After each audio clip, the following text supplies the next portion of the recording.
know, that's part of the issue, right? Is that we think of God as somehow that word is not gendered when it really is. So so let me share my screen, and we had just a couple of more points from last week's discussion that I'd like to get to if I can. Let's see.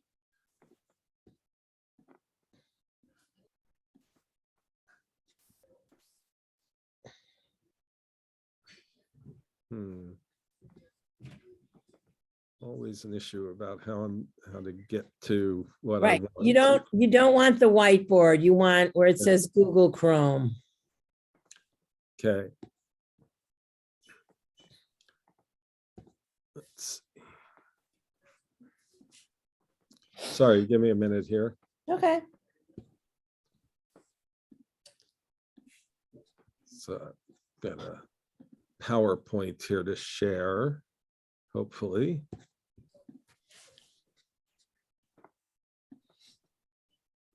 Nope. Well, now you're there. Go Right. to, no, you don't have it up. That's the problem. No. I can see it. And is it a PowerPoint? Yeah. Okay. Stop sharing. Okay. Bring up the PowerPoint, and you should be able to see that when you share. Because you're not sharing the PowerPoint through your Google Chrome. Right.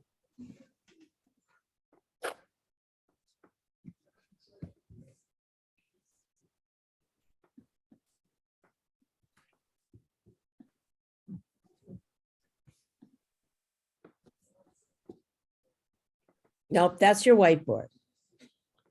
Yeah. Let's see. I can see the PowerPoint. Okay. So.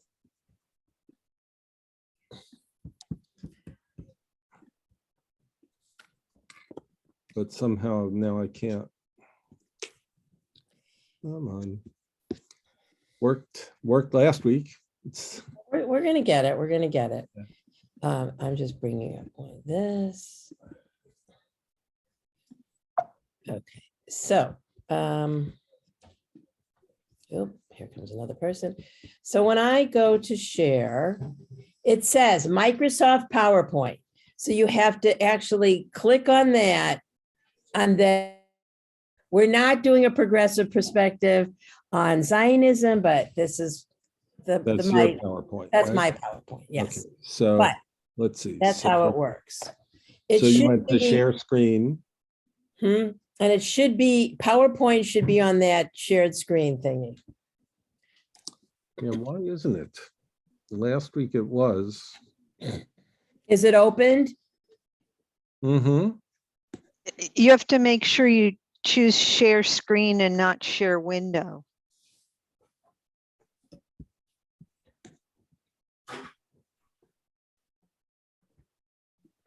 That's still the whiteboard.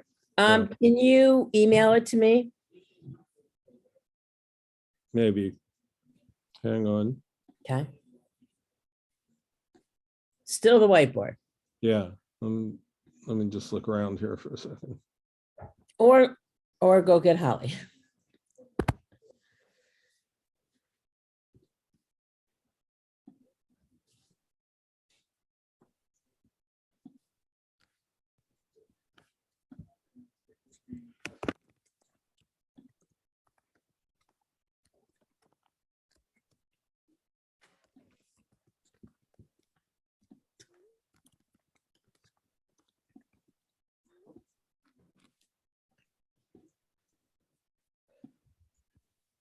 No. That's from your Chrome browser. Right. All right. Well, maybe we'll do without. Okay. Next, yeah.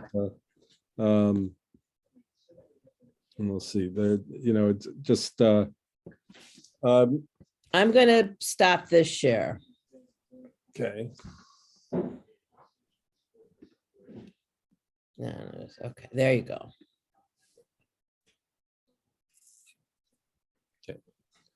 Well, so let's see. So where we left off, I mean, we were talking about the transness of God, right? And this idea that God is bigger than any partial image that we can think of, right? And that all of our images of God are essentially partial images, right? So if we use a male word for God or a female word for God, or even if we use one, as we talked about El Shaddai last week as being both masculine and feminine, that even when we use those images, they're still partial, right? And so we have to always kind of understand God as being bigger than any single form, any single image, any single manifestation of God that we can come up with. So if we start thinking about this in a larger way, right, then this idea of goddess draws us into an encounter with mystery. We talked about Ehyeh Asher Ehyeh last week. I think the I will be what I will be.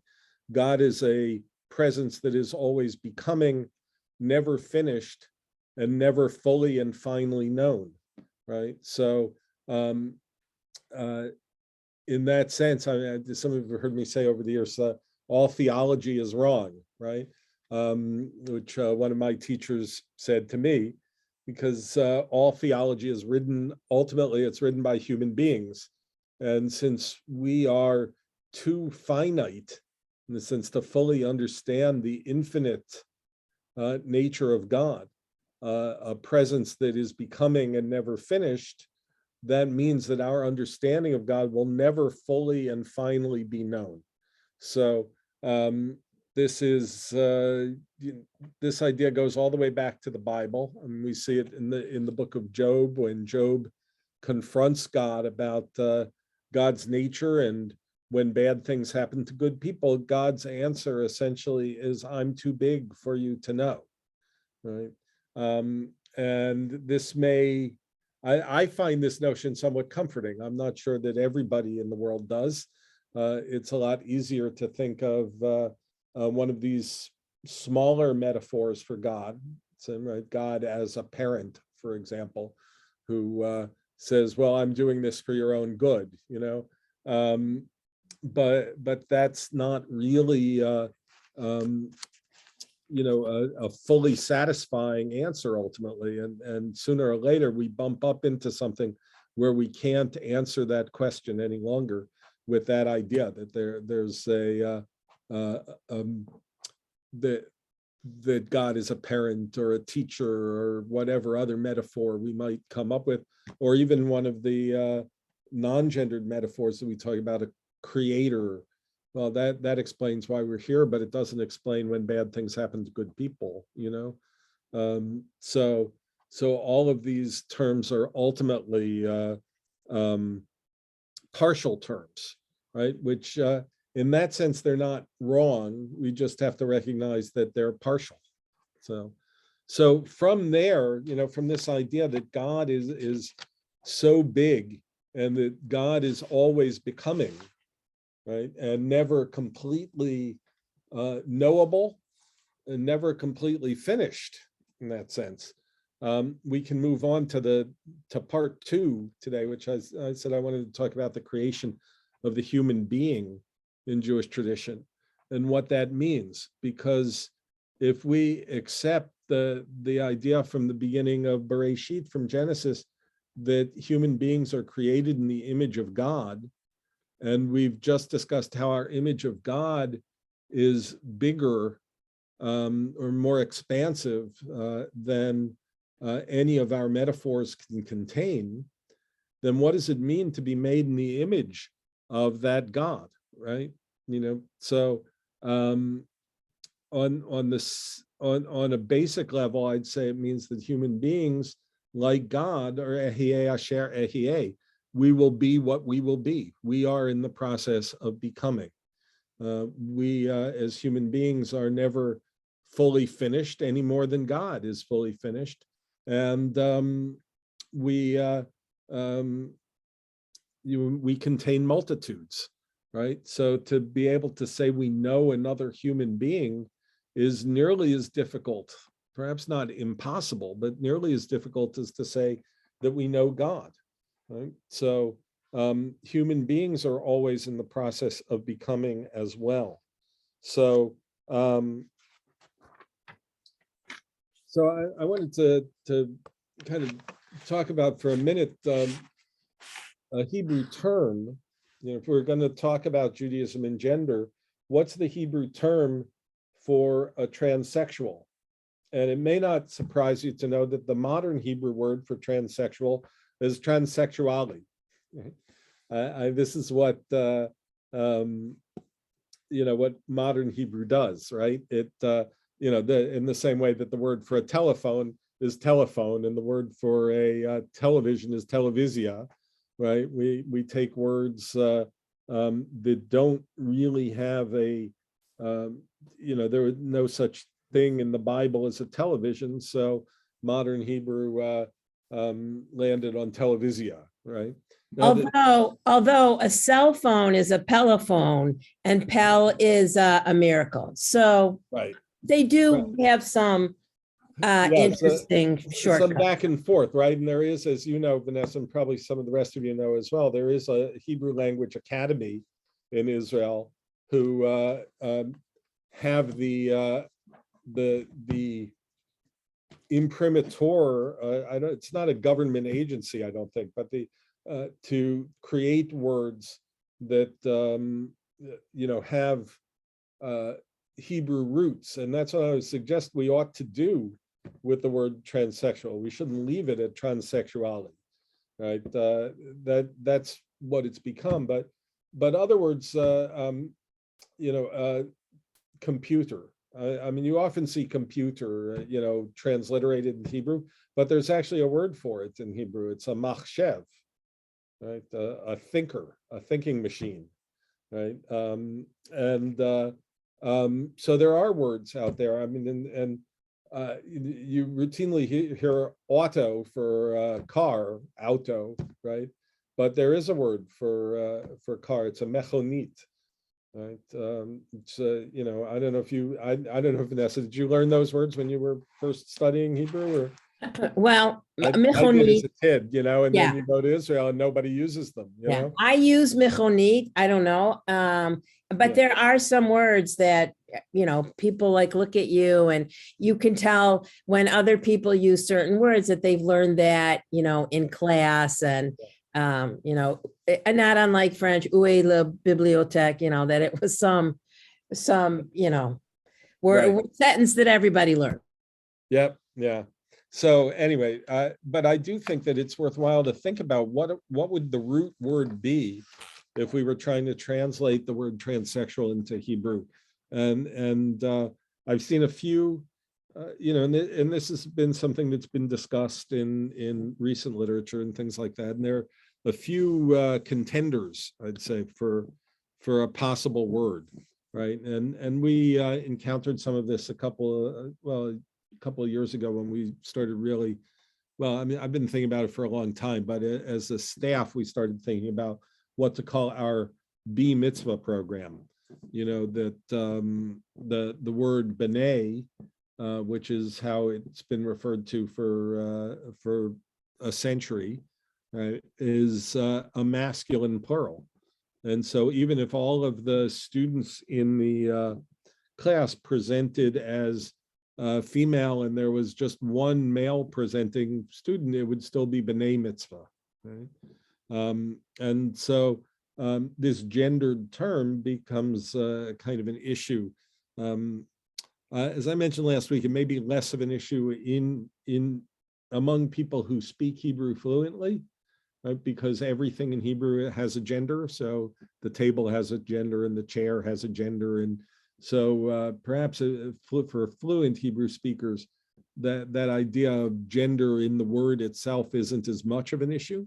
but I do think it is, for feminists in Israel, it is an issue that a classroom of boys and girls is always called Yeladim, the masculine plural, right? So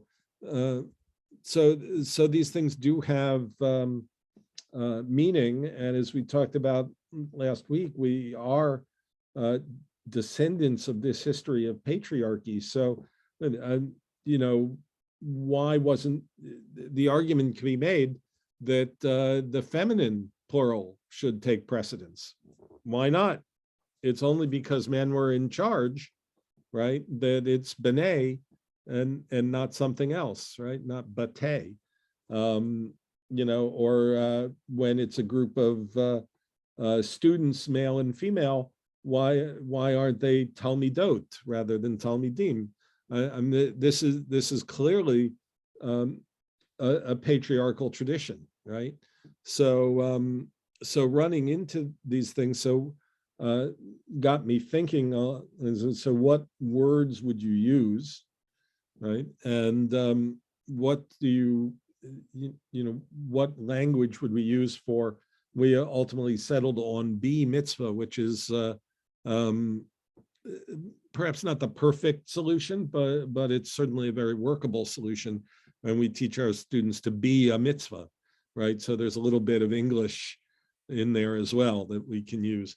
But in trying to think of what a Hebrew term for transsexual might be, one of the choices that we might find is bain, between, right?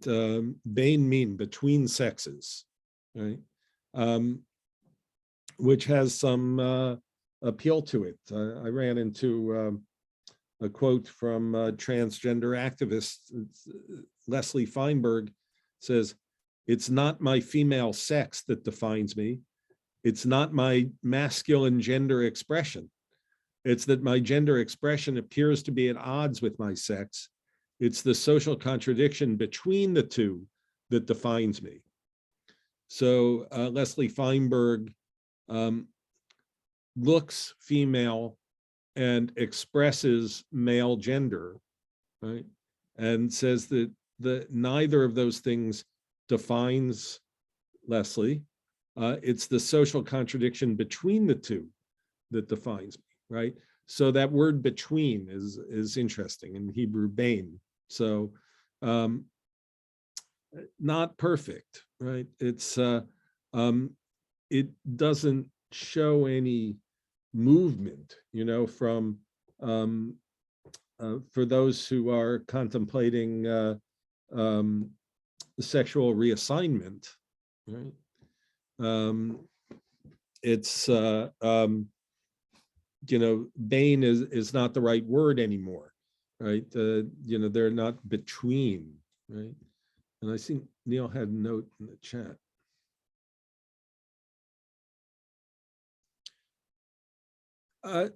Yeah, is it trivial? I'm not sure.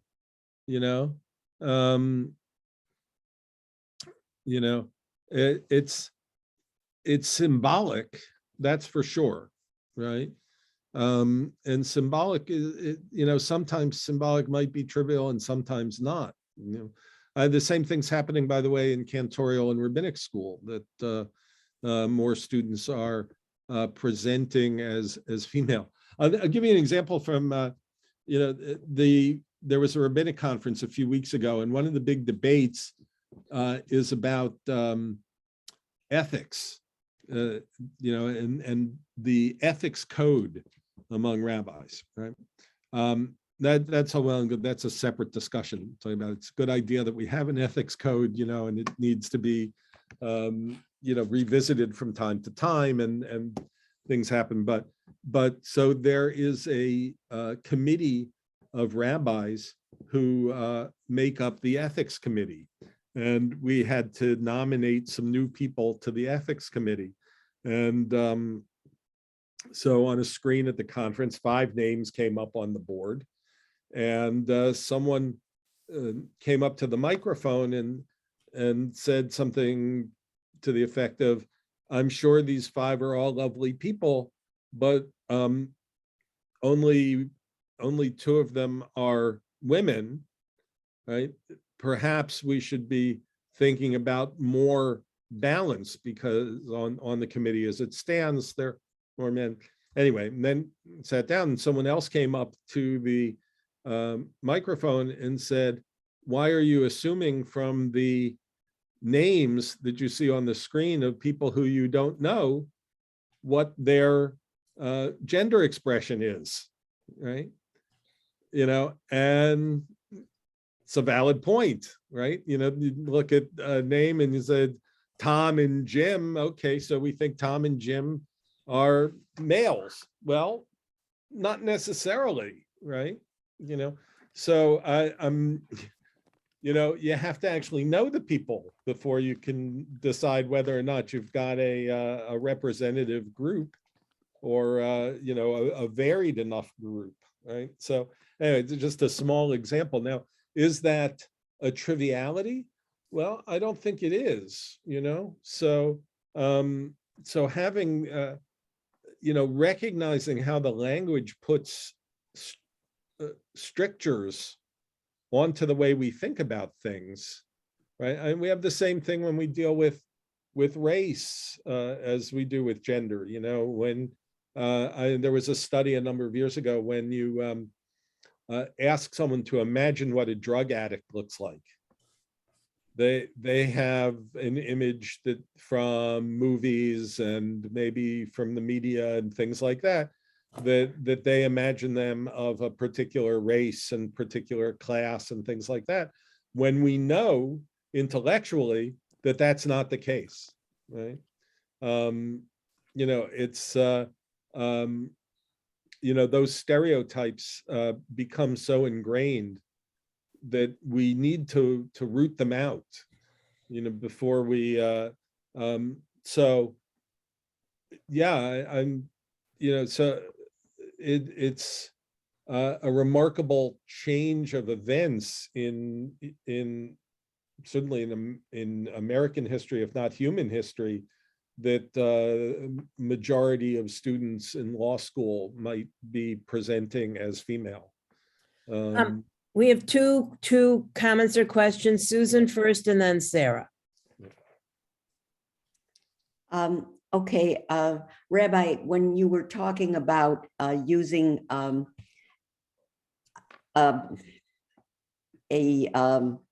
specific term in Hebrew, calling it between, Yeah, I find that troublesome. yeah. I happen to have a great nephew who used to be my great niece. Mm-hmm. And I know that he does not consider himself in between. Yeah. Yeah. And in every way possible, our family now knows this is a boy who wants to be a boy, mm-hmm. and we all treat him that way, and nobody has a problem.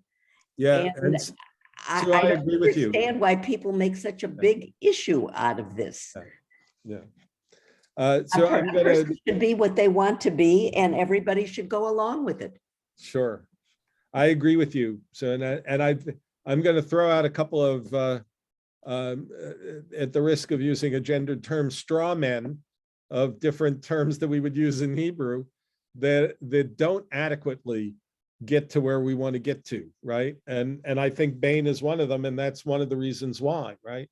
And while there might be some people, you know, and this gets us into the use of pronouns, right? Some people know what the pronoun is that they want, and they may have been born with the biological sex that is different from the pronoun that they want and that they have worked to have, right?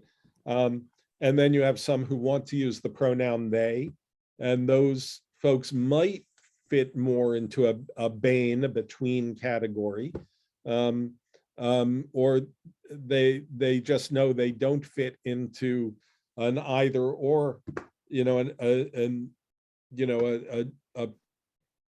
know, a binormative, right, kind of place, right? So, but Bain is one, I threw it out there because some people are using it, but I don't think it's an adequate word, right? It's not the right Hebrew root to use. So, was it uh, Sarah? Was it next? yeah, Sarah, go ahead. Thank you. Well, I'm a neuroscientist. I used to give a lecture on sexually dimorphic brain areas. So, because of the different hormones in men and women, there are some parts of the brain that actually differentiate differently in men and women. And they're not only involved in sexual behavior. And the dominance of the two hemispheres on average is different in men and women. Men have a more differentiated difference between the two hemispheres, where the two hemispheres in women are more alike, and that's why women don't have as many deficits after stroke in general, for example, because they have more redundancy in their brain, and the verbal areas are represented on both sides of the brain to some extent. So there are real brain differences. However, the problem comes when you try to make a binary two categories out of something that's really a continuum. Great. Because you have two normal distributions that are overlapping if you look at these traits. Mm-hmm. And we're calling like the average man and the average female traits men and women. But if you have XYY chromosome aberration in men, they're very, very male. They're at the very end of the male distribution, the most, extreme end of the male distribution, and many of these people are prone to criminality and things like that. So you have this lot of overlap between the two distributions and how a person's brain may have differentiated. And I think that we're trying, because of the outward characteristics of people, look more male or more female with some exceptions. We have these categories, but I really think sexuality is more of a continuous trait than a binary trait. And this is now being recognized in terms of people's brains, is now being recognized in terms of our culture. So Yeah. that's my comment. Yeah, two things. One, you mentioned the XYY thing. I thought the idea of XYY people being more prone to criminal behavior had been debunked, actually. But You might be right. You might be more current on that than I am. yeah, just in the sense that the physical characteristics of the XYY tend to be men who are very large physically, and maybe not, but not like basketball players, not coordinated. Consequently, when they do engage in criminal behavior, they get caught. So it's a fascinating thing, right? So yeah, and the idea was, oh yeah, these guys are genetically disposed towards it, but the truth is they just get caught more frequently, right? They're more easily identified. They're not as good at hiding, essentially. And this gets us back to what we were talking about before about, imagine in your head what a drug addict looks like, right? Well, we know that African Americans are arrested 3 times more often for possession of marijuana than Caucasians. When the statistics show us that at the very least our usage rates are equal, right? So But the main point, I'm probably not current on that, but the main point is that in terms of your brain structure, sexually dimorphism in the brain is more of a continuum than just two distributions that are discretely different from each other. Yeah, and I'm sorry, I didn't want to pick on the one thing and what that's really important, right? That's the really important thing here, is that we have this tendency to see the world as black and white, male and female, kinds of things, and both in sex and in gender, which are two different things. They're like two different. What's the plural of continuum? Continua? Is that the plural? Right? There's two different ones. And so you can actually find yourself in one place on one of these two continua and in a different place on the other one. So that as complicated as that may seem to some of us, that you're somewhere on this continuum of sexuality, and you're in another place on this continuum of gender, and they can be, those things can be very close together and on these two lines of continuum, or pretty far apart, which is why you have some people who would call themselves transgender but have no interest in sexual reassignment surgery, right? So, and others, of course, who do, right? So, it's definitely a mix. Alan? I'm wondering from what Sarah was describing, whether you're suggesting that when an individual says I'm non-binary, or I'm the opposite of what person was designated originally. Let's say, for instance, a teenage girl considered herself a girl until she was 12 or 13 years old, and then said, no, I'm really non-binary. And then a year later said, no, I'm really transgender. I really would classify myself as a boy. Mm-hmm. Are you suggesting, Sarah, that that is in part or wholly controlled by the brain? Is there also not some cultural element in today's world? I don't know. The point is that we can tell structurally that female brains and male brains are not the same. And for example, there's animal studies where if you have rats that have a litter of animals, if a female pup is between many other male pups and goes in utero in this environment where the male pups are producing testosterone from their gonads and it's being released into the amniotic fluid, this female pup is being exposed to male hormones in utero, which changes the brain to be a bit more male-like, even though the secondary sexual characteristics of this female rat will be female. So some of these things can happen in development depending on the intrauterine situation.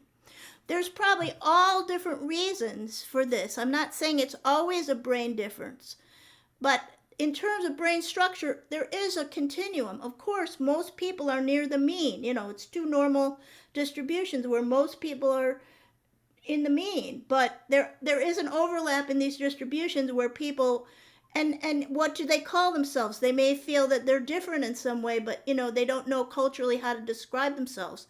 But you raise a very interesting point in terms of puberty, because your hormones are changing radically and your brain development is not finished, we know, until you're in your early 20s now. So these things may shift during puberty. And, I know some people whose sexuality in terms of what they preferred has demonstrated over their lifespan. They were lesbian, like one friend of mine from college was a lesbian in her younger years, and later years, had a heterosexual relationship that lasted 30 years, so sometimes the sexuality that people express over their lifespan seems to change. So I don't really know the answer to your question, but the fact that there may be a brain basis for part of this, and that in terms of brain structure, there's certainly more of a continuum and overlap between the male and female distributions of brain structure. That was really my only point. Right. Thank you. That's very helpful. Rabbi, may I just throw out one thing? And I'm probably jumping ahead to where you're going to be going during these sessions. But I hope we will be addressing the question of how Judaism historically and in modern times deals with this whole issue of Absolutely. genderness, if that's really a word.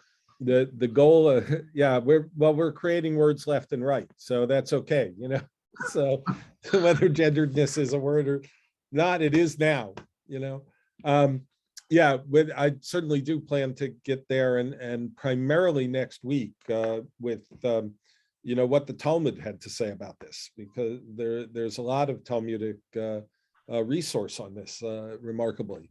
So I want to get to that. I want to come back to the Hebrew terms we might use for transsexual in a moment. But I see, Elaine, you've got your hand up. Yeah, I think what Sarah had to say is really fascinating.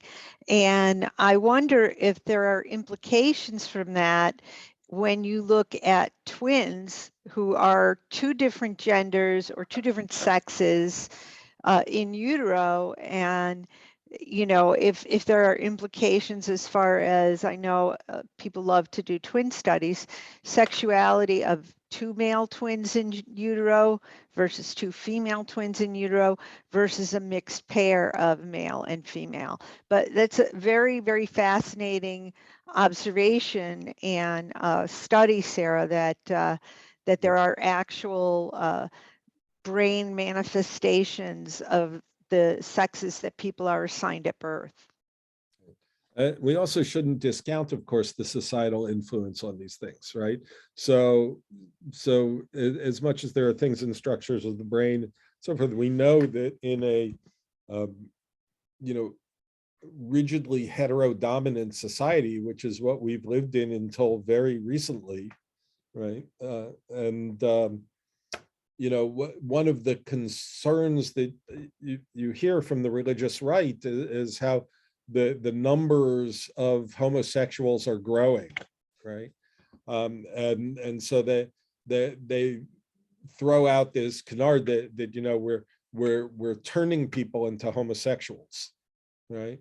And that's a big part of this law in Florida, this Don't Say Gay bill, right? Is this idea that child predators are turning people into homosexuals for their own desires, right?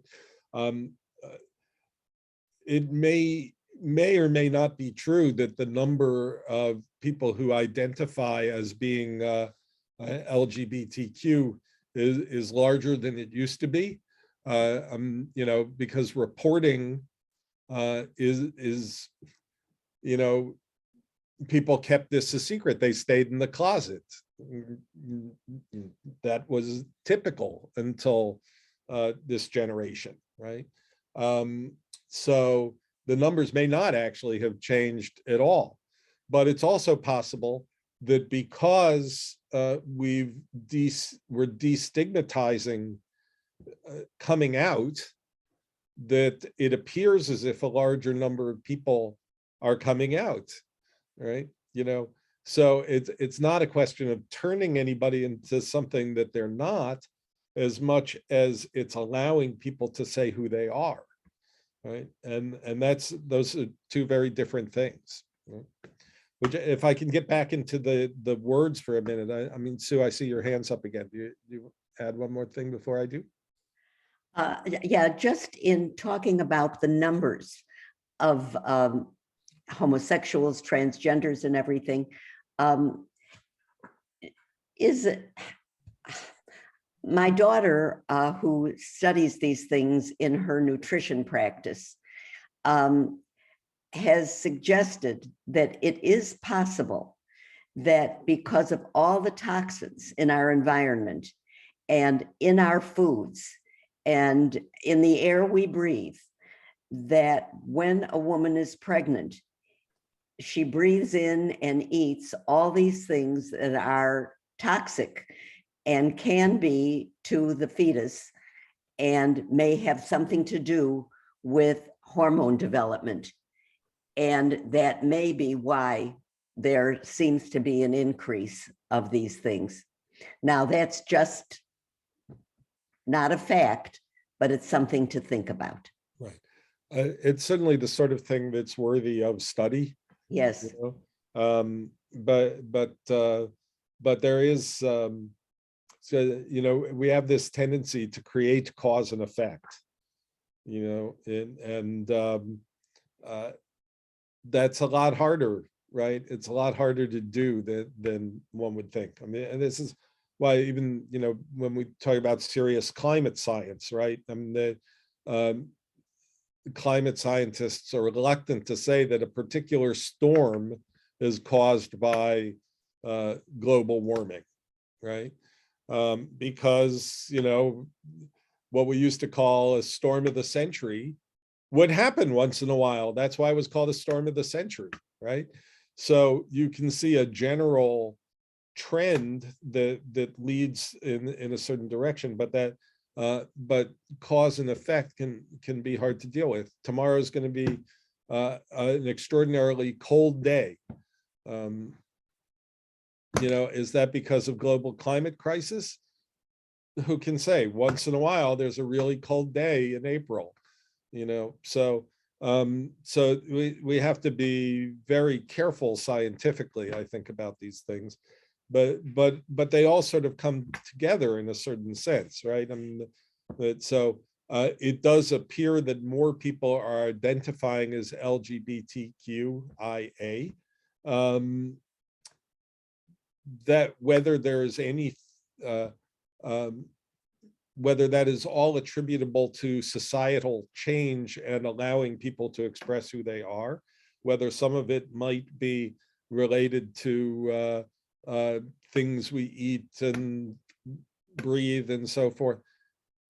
There's a possibility, but I'd say that the answer is ultimately going to be, in a combination of all of these different factors, right? Including the one Sarah was talking about things that were just unrecognized in past generations, I think, that were always there, but just went unrecognized. So one of the other words that we might look at in Hebrew is the word hafach, which means to change. There's actually I think he's a conservative rabbi, Rabbi Eliezer Waldenberg, who suggested a morning blessing, right? We say those 15 morning blessings every day, right? And one of them is thank God. The Reform movement has changed this one. The traditional blessing is man, thanks God for not making me a woman, right? So the Reform version of this is thank you, God, for making me a man or making me a woman, or as we say, actually, Ben Horin or Bach Horin, making me a free man or woman, right? But Rabbi Eliezer Waldenberg suggests that for some people, the right blessing would be Shehafchani le'isha, who has changed me. Thank you, God, who has changed me into a woman, right? And so he uses this root hafach, but that's also problematic, right? Because there's actually, if you go into a Hebrew cafe, you can get cafe hafuch. It's cafe au lait, right? It's more milk than coffee, right? It's the opposite of coffee in a sense, right? It's coffee upside down. Right, so to suggest that the person who is transsexual or transgender is the opposite, is turning into the opposite of what they were, that's not right either. As Sarah was explaining to us about this gender spectrum, you're somewhere on that spectrum, right? So you're not becoming its opposite, and the key word here is not opposite, but becoming. Right. So I think that's one that's been used, but it's problematic. A third one that's been used is targum, which can mean to translate. A targumi would be a translated person. So that I think we're getting closer, but it also translation. So maybe we're getting too deeply into semantics here, but translation is an intellectual act, right? It's taking something from one language and translating it into another. So, rather than anything sort of physical involved. Also, there's a line from Walt Whitman where Whitman says, I am untranslatable. And I think that that's worth thinking about when we think about how we label other human beings. You know, do we really want to call somebody a translated person? That gets us to the most intriguing one that really strikes me, and that's the root avar, which means to cross over, right? We talk about going ever hayarden, when you cross over the Jordan to enter the land that I will give you, right? Interestingly, the root for a fetus in the womb is related to this word iber, and it's you know, I think it's it also means to show up. Let's say ever lifnei hateva, to cross before the ark, right? When someone comes up to the bima to lead the congregation in prayer, that's the word we use, ever lifnei hateva, to come before the ark and do an aliyah, right? So ever is a really interesting word. It can also mean to reveal.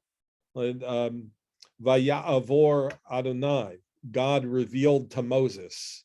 That in that story where Moses asks to see God's face, and God says, no one can see my face, but I'll put you in the cleft of the rock. I will make all my goodness, I will reveal all my goodness to you. Vaya'avor, I will cause my goodness to pass before you, and you will see my back. So it can have a connotation of revealing a truth that was there all along, but went unseen. Okay, so I find this a really compelling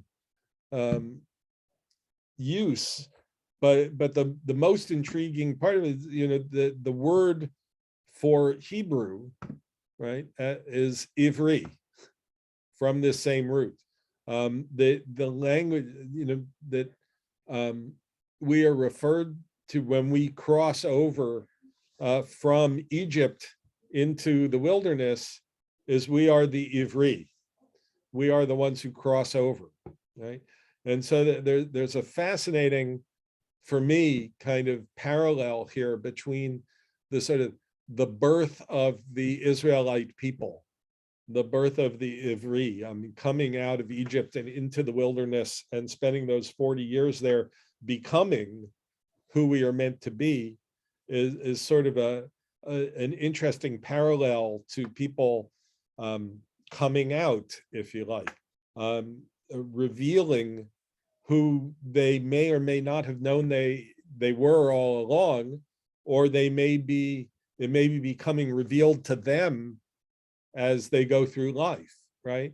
So that's a really powerful term, I think. I mean, you know, so people in LGBTQ circles in Israel are starting to make this parallel of being ivrim or ivriot, or both, you know, and so a revealed truth coming forward rather than a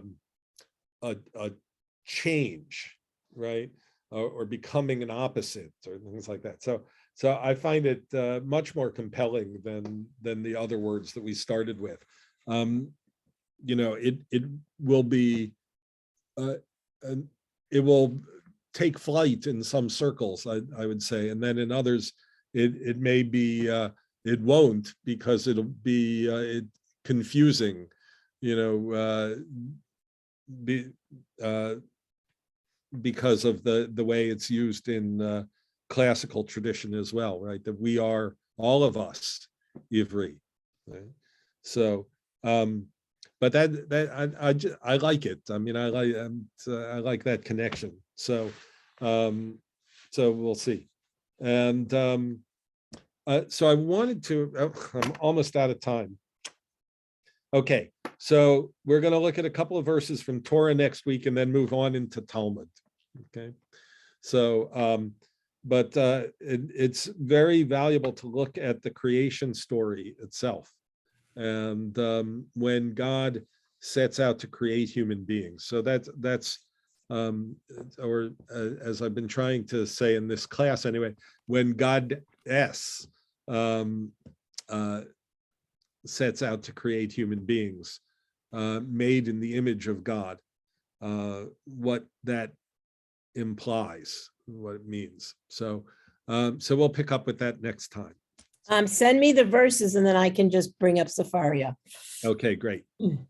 And again, it's Scholar in Residence this weekend. Rabbi Dov Taylor will be with us. It's the schedule's a scotch different. So be sure to look at your Macomb at home. If you have any questions, just email me. And have I forgotten anything? Oh, we're counting the Omer with cereal. So if you come in, bring me a couple boxes of cereal. Yeah, today is the 10th day of the Omer. So, which means that on the Bima, we have 55 boxes of cereal. At the end of 49 days, we hope to have 1,225 boxes of cereal up on the Bima. So come by sometime, just watch the tower grow. It's quite a quite wonderful way to actually mark these 49 days, these 49 steps between leaving slavery and receiving Torah. We haven't done it for a couple of years. And then, look, the food banks were during COVID were shut down for a little bit, but they're always very grateful to get the cereal. Yeah. Well, thank you, you, everyone. Thanks for all the comments. Bye. Nice to see everyone. Good to see Thank everybody. you. Bye. Bye. Bye. Very interesting. Thank Bye. you. Thank you. Sarah.